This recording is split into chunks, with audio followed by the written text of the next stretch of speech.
El conflicto es, de algún modo, una situación que se produce cuando en una relación humana interpersonal se genera algún tipo de desentendimiento o algún tipo de cuestionamiento respecto de una situación dada.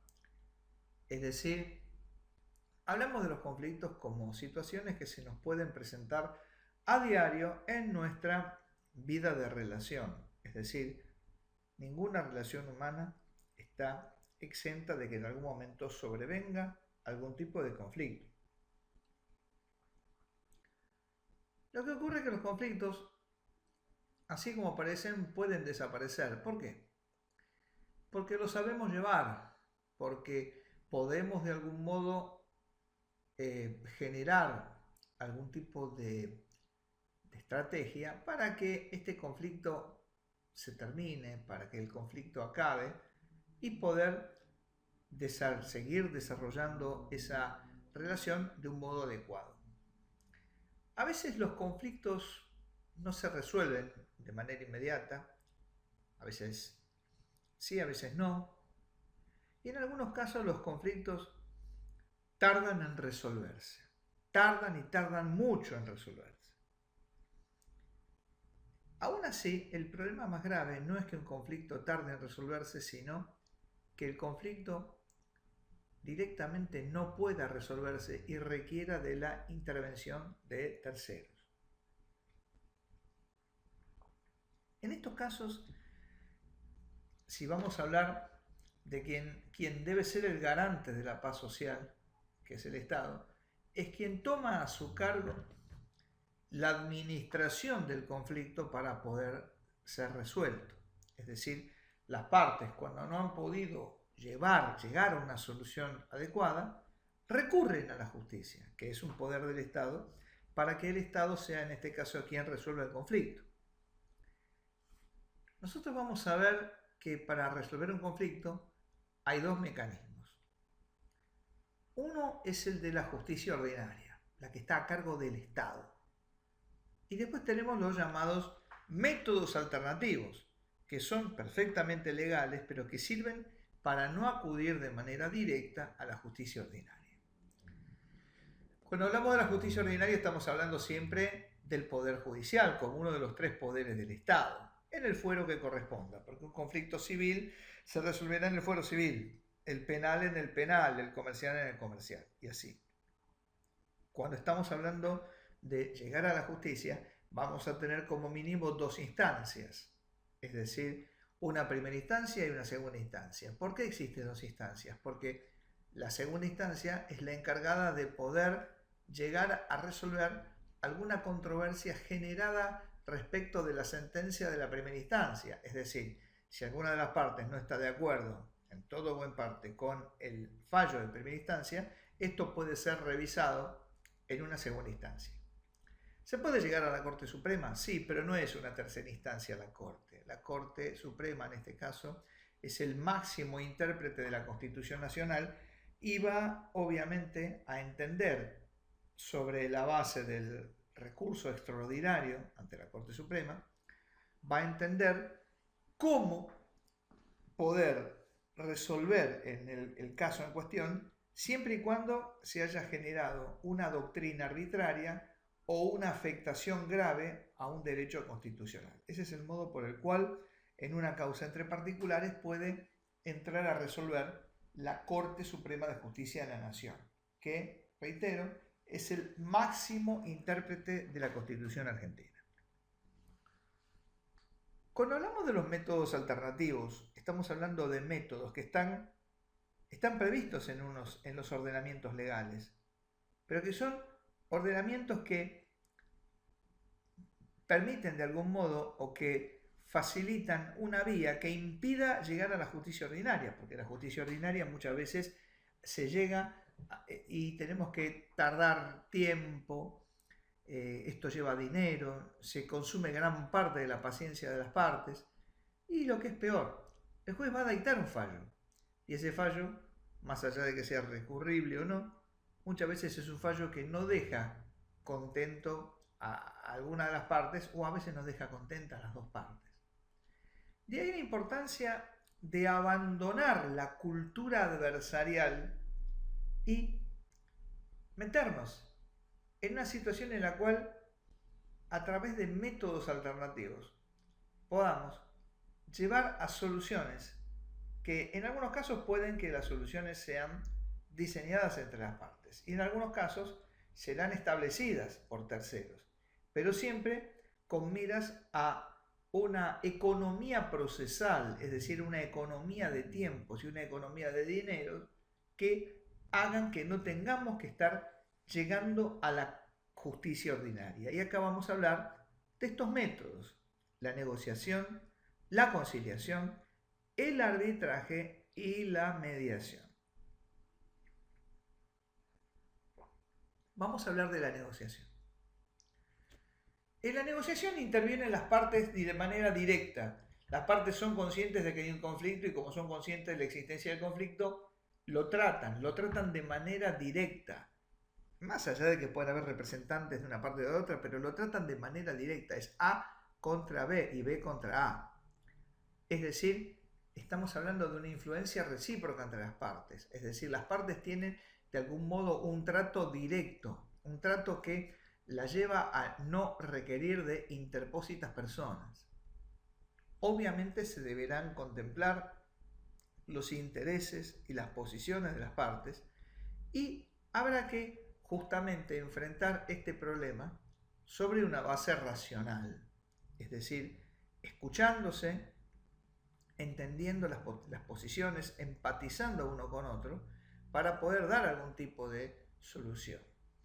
La negociación podrá ser más o menos frontal, directa, agresiva, diplomática, pero es una cuestión de estilos, porque lo importante es que las partes están de frente y tratando el problema de manera directa.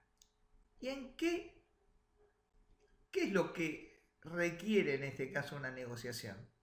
Que para llegar a una solución muchas veces las partes tienen que hacerse intercambio de concesiones, es decir, una parte cede y la otra también. Algunas cederán más, algunas cederán poco menos, pero lo importante es que muchas veces cuando hay un conflicto de intereses, todos ceden un poco para arribar debidamente a un acuerdo. En este caso estamos hablando del conflicto que se negocia entre las partes. La negociación es casi, digamos, uno piensa que estamos hablando también de una negociación de tipo empresarial que puede tranquilamente ocurrir, pero también, a ver, la negociación es algo que se da en un día a día. Un profesor en un secundario puede decir, yo la semana que viene tomo una evaluación y los alumnos, las alumnas, todas a los gritos, no, pero ese día de esa semana tenemos 3 evaluaciones y entonces negocian. ¿Qué negocian? Van a terminar negociando con el profesor que va a tomarles la evaluación una semana después, pero les dirá que seguramente le agregan este contenido que lo van a ver solos. Entonces de esa manera se negocia. Se negocia a diario. Se negocia a diario muchas veces. Hoy no jugás a la playa hasta tal hora de la noche. El fin de semana sí, pero hoy no. ¿Por qué? Porque mañana tenés clase. Bueno, el viernes, el sábado sí. ¿Por qué? Porque al otro día no hay nada que hacer. Entonces, bueno, negociamos permanentemente. Permanentemente la negociación está presente en nuestra vida. En el caso de la conciliación, ahí tenemos a un tercero, que por más que escuche a las partes, influye sobre las mismas. Obviamente, teniendo en cuenta los intereses, las posiciones, el raciocinio, es decir, la racionalidad para encarar el problema, para buscar una solución, y en este caso la propuesta de solución es la que el conciliador establece para llegar al acuerdo. Es decir, a diferencia de la negociación, donde en la negociación tenemos dos partes que están negociando de manera directa, en la conciliación es un tercero que propone una solución. ¿Qué es el arbitraje? Contemplado tanto en el Código Civil y Comercial de la Nación como en el Código Procesal Civil y Comercial de la Nación y en otros ordenamientos procesales del país, estamos hablando de un modo de resolución de conflictos que está a cargo de un árbitro o de un tribunal de árbitros para que puedan resolver un diferendo, para que resuelvan una controversia. Son uno o un número impar. Obviamente tiene derecho el tribunal arbitral o el árbitro, tiene derecho a cobrar un honorario por su tarea. No en todas las causas se permite la intervención de un tribunal arbitral, por lo general en las patrimoniales casi todas.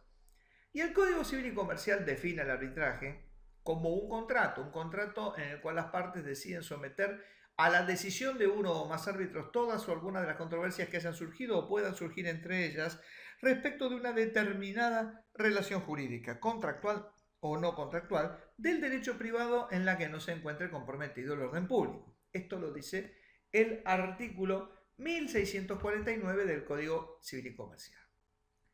Este arbitraje requiere siempre de un compromiso arbitral, un compromiso de cumplir con un arbitraje que se hace en forma escrita y que puede ser una cláusula que integra un contrato, puede ser un contrato o un acuerdo independiente en el cual se establece el contrato de arbitraje, o bien un estatuto o un reglamento. Estamos hablando siempre de que en una referencia a un documento que contiene una cláusula compromisoria, constituye siempre un contrato de arbitraje siempre que el contrato conste por escrito y la referencia implica que esa cláusula forma parte del contrato. Y obviamente que el contrato de arbitraje es independiente del contrato con el cual se relaciona. Porque un contrato para hacer una construcción de una obra es una cosa, y hacer un contrato por arbitraje para resolver un diferendo en ese contrato de construcción es otra. Árbitro puede ser cualquier persona con plena capacidad civil, independientemente de que muchas veces en los contratos arbitrales se puede estipular que los árbitros reúnan ciertas características. Por ejemplo, una determinada nacionalidad, una determinada profesión o experiencia. Cuando hablamos de un arbitraje institucional, estamos hablando muchas veces de que hay organismos que tienen conformados tribunales arbitrales. Entonces, cuando las partes deciden someter su diferendo a un arbitraje institucional, ¿qué se dice? Se dice que en este caso las partes pueden encomendar que ese arbitraje esté realizado por el tribunal arbitral de una determinada asociación civil. Es como que uno de alguna manera compra entre comillas, incorpora un tribunal arbitral que ya está armado. ¿Justamente para qué? Para que actúe como tribunal arbitral en el diferendo que se vaya a presentar eventualmente. Si no se recurre a un tribunal arbitral, puede ocurrir que las partes designan árbitros de manera privada. Se puede establecer que someteremos el diferendo a un arbitraje, una parte designará a un árbitro, la otra designará a otro árbitro y entre esos dos designarán a un tercero, de manera libre, para que de esta manera sean un tribunal de 3 mínimo. Número impar.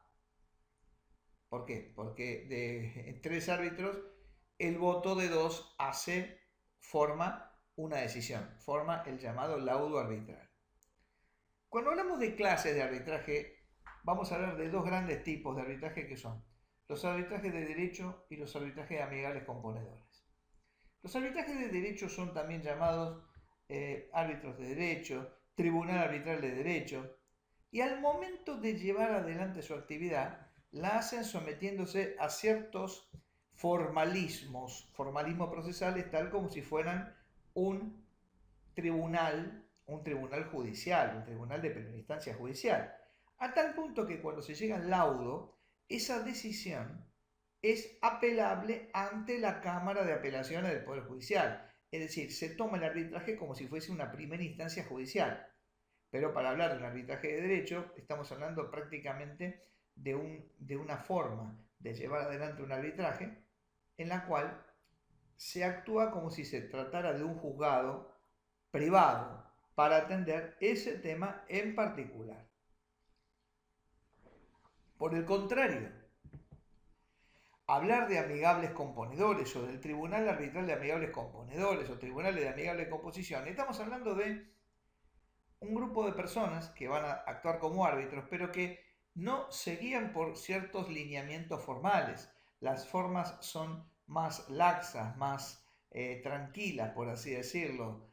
Actúan con otro tipo de reglas. Y por actuar por otro tipo de reglas, razonables en sí, pero que no son reglas como si fueran las de un tribunal, se dice entonces que la decisión o el laudo al cual se llegue un tribunal arbitral de amigables componedores va a ser un laudo que va a ser inapelable. Es decir, hay que tener cuidado porque si decidimos establecer que habrá un arbitraje amigable de componedores, el laudo de este tipo de tribunal va a ser inapelable. En cuanto al laudo arbitral, ¿qué vamos a decir? Que es la decisión del árbitro, la decisión del tribunal arbitral. Así como un juez emite una sentencia o fallo y el perito emite un dictamen, el laudo arbitral es ni más ni menos que la decisión del tribunal arbitral. Se puede decidir en forma mayoritaria o de manera unánime. ¿Se puede pedir la nulidad de un tribunal arbitral? Primero y principal se pide ante un juez, pero no se puede pedir de cualquier manera. Tendríamos que tener un caso de irregularidades en la constitución del tribunal arbitral o que se hayan omitido pruebas importantes. Ahí sí estaríamos en condiciones de decir vamos a pedir la nulidad del tribunal arbitral. Del mismo modo que un laudo puede impugnarse. Ahora, ¿cómo procede la impugnación de un laudo arbitral? Impugnación que también habrá que hacer ante la justicia. Cuando no se entiende, cuando el laudo tiene equívocos o incongruencias de todo tipo, cuando se ha emitido induciendo a error, a que se interprete mal, o cuando se ha emitido con demora respecto del tiempo establecido para dictar el laudo. Y los laudos arbitrales no son compulsivos. ¿Qué quiere decir? Las partes lo cumplen, porque se obligan a cumplirla porque actúan de buena fe. Pero si una parte no quiere acatar el cumplimiento del laudo, en este caso, como el tribunal no es compulsivo, el laudo no es compulsivo, el tribunal no tiene el imperio que tiene un juez para ordenar, llegado el caso, a hacer algo por la fuerza, en este caso podemos decir que el laudo arbitral, si en el laudo arbitral se ha tomado una determinada decisión, ¿sí?, y la parte que tiene que cumplirla no la quiere cumplir, entonces ese laudo sí puede ser llevado ante la justicia para que el juez interviniente mande cumplir lo que el laudo arbitral dispuso.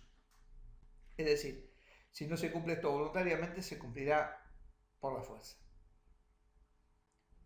Mediación. El concepto de la mediación, antes de seguir avanzando, podríamos decir que es lo mismo que una negociación, pero asistida. Algunos me dirán, pero entonces es parecido a una conciliación. No, porque si bien hay un tercero que está en el medio, un tercero que media, ese tercero no propone fórmulas, sino que va a guiar a las partes a la solución. La ley 26.589 de la Nación indica que la mediación es una instancia previa obligatoria antes de acceder a la vía judicial. ¿Qué quiere decir? Que no se puede hacer juicio directamente sin haber acreditado haber pasado por la etapa de mediatoria. Pero obvio, estamos hablando de una mediación en la cual ha culminado de manera poco feliz, es decir, ha culminado sin acuerdo. Porque una mediación que terminó con acuerdo no hay por qué llevarla ante la justicia. Sí, una mediación en la cual no hubo acuerdo, porque recién ahí, por fracasar en la mediación, el acuerdo será, en este caso, no tendrá lugar y el conflicto va a ser dirimido por el juez. Se aplica también a relaciones patrimoniales, familiares, sociales. Si es en el orden penal, tendrá que ser algo relativo a daños. Y si es en el orden familiar, podremos hablar, por ejemplo, de alimentos, de régimen de visitas de progenitores a sus hijos no convivientes.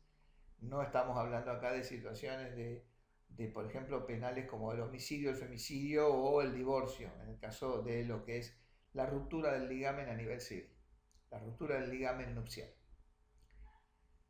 Obvio, no en todo juicio hay una mediación. Yo no lo puedo llevar al Estado a una mediación. Ahí tengo que iniciarle juicio directamente al Estado o acudir por la vía previa al reclamo administrativo, pero no siempre, digamos, no es que al Estado se lo lleva a una mediación. Y decimos que es un método no adversarial de resolución de conflictos. ¿Por qué? Porque significa la mediación que una de las partes se ponga en el lugar de la otra, correctamente guiado por el mediador, para que este mediador los guíe a las partes para que puedan diseñar la mejor solución al acuerdo. Voy a decir una frase, aprovecho que está la pantalla en blanco. Hay una frase famosa que dicen: más vale un mal arreglo que un buen juicio. No, vamos a resignificarlo y para bien: más vale el mejor acuerdo en las actuales circunstancias. Después veremos por qué.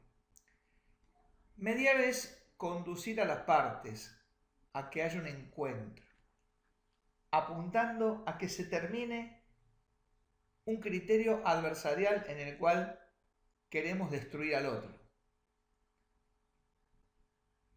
Es decir, si se tratara de un juicio todavía, donde ahí en el juicio podemos hablar de que una parte quiere pasarle por encima a la otra, pero en cambio en la mediación no. Tenemos que justamente ponernos en lugar del otro para que este proceso, correctamente guiado por un mediador, por una mediadora, sea útil. El mediador orienta, acompaña a las partes en conflicto, puede tener charlas privadas, puede tener charlas conjuntas con las partes, siempre orientando a que haya una respuesta al problema. O sea, un buen mediador no tiene que estar mirando cual partido de tenis, cómo una parte dice la otra y cómo la otra parte le contesta. Porque muchas veces el mediador va a tener que intervenir para poner algún tipo de paño frío que tienda a detener la situación a fin de que las partes piensen hasta dónde están llegando y qué se pretende del otro en ese determinado avance de esa negociación asistida. El mediador tiene que ser una persona honesta y tiene que tener sentido de la realidad. No tiene que ser influenciable por las partes, tiene que tener una cierta capacidad de comprensión. Acá estamos hablando siempre de bases de la psicología de cada parte, es decir, cómo piensa cada parte respecto de una situación en cuanto a cómo los afecta o a cómo quizás ayudarlos a entender que a veces el problema que uno puede tomarlo como grave no es para tanto y que quizá lograr que las partes puedan deponer ciertas actitudes los ayuda al mejor diseño del conflicto.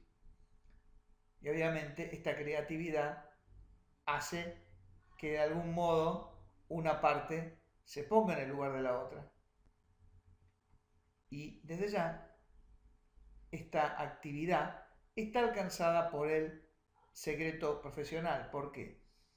Porque todo lo que se diga en la mediación, todo lo que pasa en la mediación, queda en la mediación. Es decir, no, aún en el hipotético caso que una mediación termine sin acuerdo, no puede ventilarse de ningún modo todo lo que en la mediación haya ocurrido. Ni se puede obviamente mencionar en un juicio, porque fulano me reconoció en la mediación tal o cual cosa. Tipos o clases de mediadores. Los mediadores pueden ser públicos o privados. En realidad todos parten del mismo tronco común.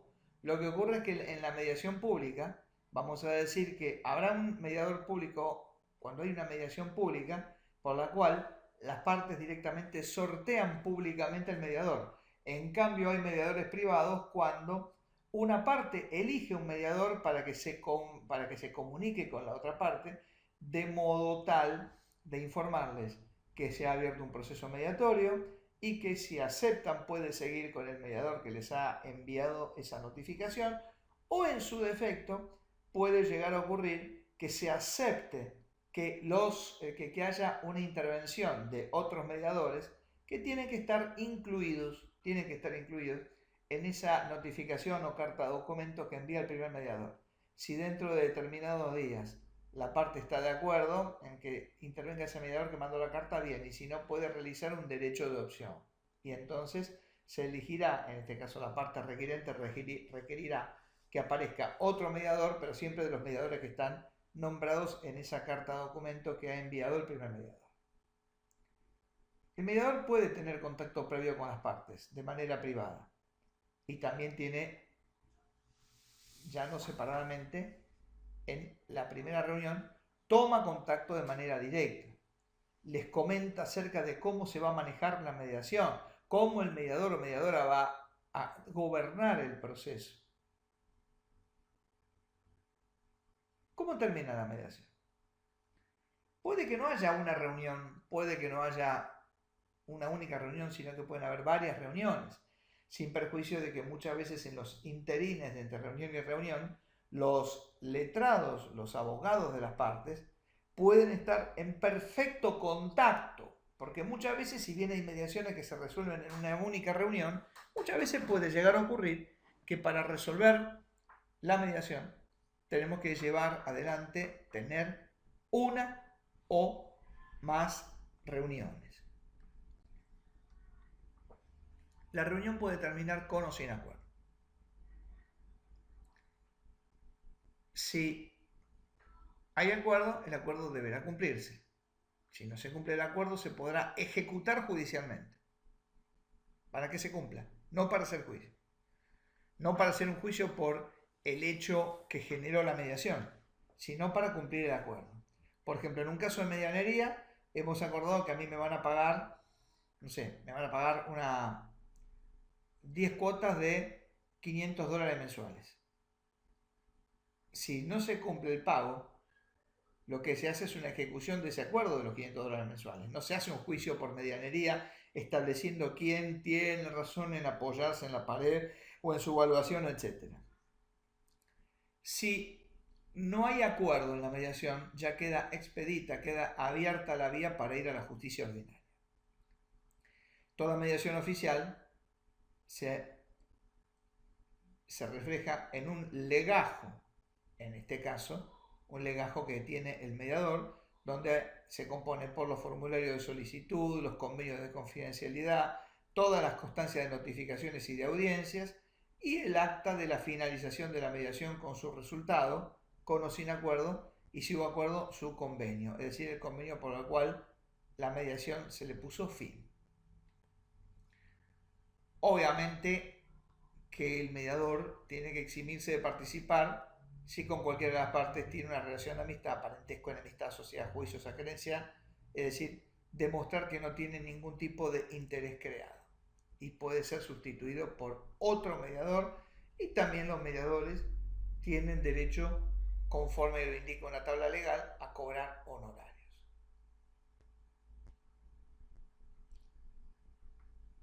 ¿Qué es un procedimiento administrativo? Cada demarcación territorial, la nación, la ciudad de Buenos Aires, la provincia, tienen prevista la posibilidad del procedimiento administrativo, que no es ni más ni menos que peticionar ante las autoridades, es decir, peticionar respecto de un acto de la autoridad que afecta los intereses de un particular. Es decir, estamos hablando siempre de procedimientos que comienzan con un reclamo escrito, para que la autoridad pueda revisar esa decisión. Entonces, si la autoridad revisa la decisión, fantástico, pero también puede ocurrir que no la revise y tengamos que llegar ante la vía recursiva, es decir, pedir a través de distintos recursos que la situación por la cual se afecta un particular pueda ser revisada.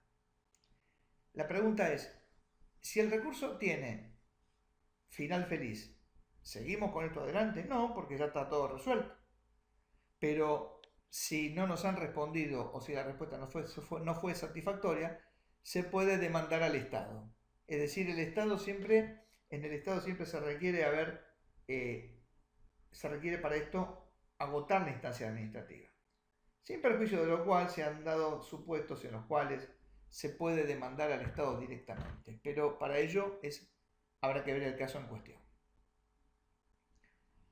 La Defensoría del Pueblo, tanto en el orden nacional como en la Ciudad de Buenos Aires, como en la provincia de Buenos Aires, está basada en una figura creada en Suecia hace muchos años, que es la del defensor del pueblo llamado Ombudsman, que era quien controlaba la administración pública. Esto es una institución que estaba creada constitucionalmente o por las legislaturas y que estaba encabezada por un funcionario que tiene por fin recibir reclamos y quejas de los ciudadanos que hayan sido de alguna manera afectados o agredidos por la administración pública. Y en este caso, lo que hace el defensor del pueblo es tomar declaraciones, es decir, toma información, pide explicaciones, y sobre esta base, ¿qué hace el defensor del pueblo o un ombudsman? Realiza recomendaciones y hace críticas.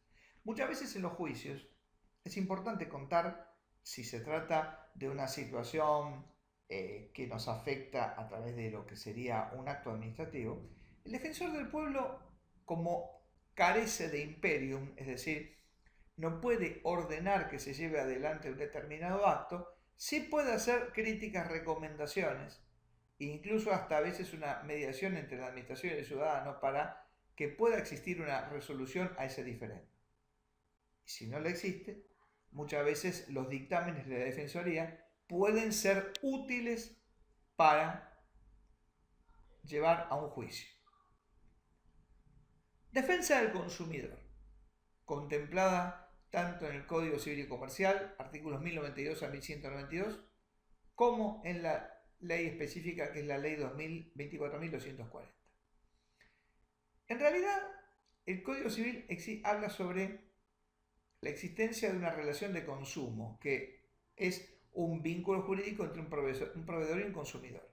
¿Es consumidor quién? Una persona humana o jurídica que requiere o utiliza en forma gratuita o onerosa bienes o servicios como destinatario final, en beneficio propio de su grupo familiar o social. Queda equiparado al consumidor quien, sin ser parte de una relación de consumo como consecuencia o en ocasión de ella, adquiere o utiliza bienes o servicios de forma gratuita o onerosa como destinatario final, en beneficio propio o de su grupo familiar o social. El 1092 refiere a que existe un contrato de consumo, contrato que está celebrado en consumidor o usuario final, con una persona humana o jurídica que actúe de profesional u ocasionalmente o con una empresa productora de bienes o prestadora de servicios, pública o privada, que tenga por objeto adquirir, usar o gozar bienes o servicios por parte de los consumidores o usuarios para su uso privado, familiar o social. Esta norma es siempre tomada con base en la protección del consumidor. En la duda en cuanto a la interpretación de un contrato, se va a estar siempre a la posición más favorable al consumidor. Ahora bien, el artículo 1 de la ley 24.240 menciona qué es el consumidor o usuario. También menciona qué es un proveedor. Excluye dentro de los proveedores a los profesionales liberales que requieran para su ejercicio título universitario y matrícula otorgada por colegios profesionales reconocidos oficialmente o autoridad facultada. Es decir, aquí estamos hablando de que una cuestión que se genere contra un profesional de la construcción no debe ser llevada en los tribunales de consumo. O sea, esto ya no es órbita de la defensa del consumidor. Aunque sí, vamos a entender que la relación de consumo existe, y en el caso de la construcción, vamos a ver que sí vamos a tener en cuenta que interviene el Tribunal de Consumo cuando existe venta de inmuebles a estrenar. Acá en este caso decimos que habrá sanciones, que también si puede existir igualmente una acción judicial a pesar de que la actuación de un tribunal de consumo no haya sido, no lo hayamos considerado de una manera suficiente para nuestros intereses. Y es bueno tener en cuenta que en este caso la venta de inmuebles a estrenar o la venta de fracciones sí pueden en este caso ser reclamables ante lo que es defensa del consumidor.